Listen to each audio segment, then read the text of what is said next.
एक सुनसान गांव में, जहां चांदनी रात में भी अंधेरा छाया रहता था, एक पुरानी हवेली थी। उस हवेली के बारे में कहा जाता था कि वहां एक युवा लड़की की आत्मा भटकती है, जिसकी मृत्यु रहस्यमय परिस्थितियों में हुई थी। गांव वाले उस हवेली से दूर रहते थे, लेकिन कुछ नौजवानों ने सोचा कि वे इस रहस्य को सुलझाएंगे।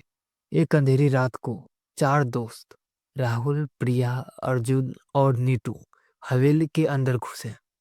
उनके हाथ में टॉर्च और कैमरा था।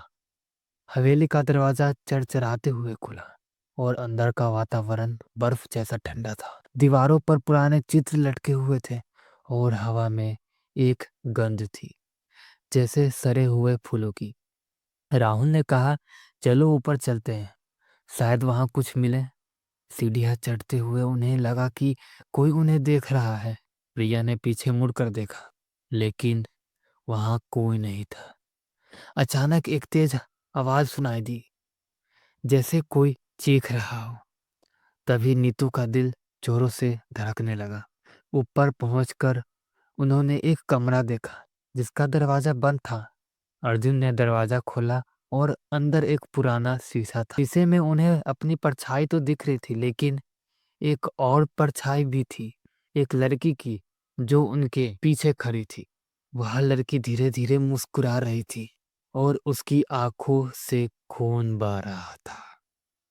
तभी राहुल ने जोर से चिल्लाया, भागो भागो। तभी दरवाजा अपने आप बंद हो गया। टॉर्च की रोशनी तो बंद हो गई और अंधेरे में उन्हें लगा कि कोई उन्हें छू रहा है। प्रिया ने अपने आप को एक कोने में सिमटा लिया, जबकि अर्जुन ने दरवाजा तोड़ने की कोशिश की। अचानक शीशा टूट गया और उस लड़की की आवाज गूंजी, तुम यहाँ क्यों आए हो?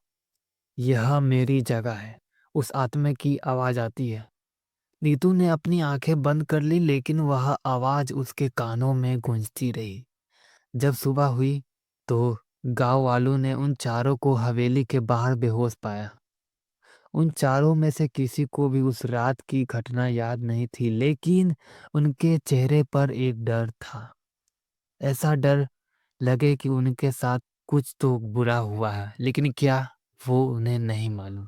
और फिर दोबारा किसी ने भी वहां कदम नहीं रखा और आज तक वो हवेली अब भी वैसे की वैसी सुनसान पड़ी है। Subscribe.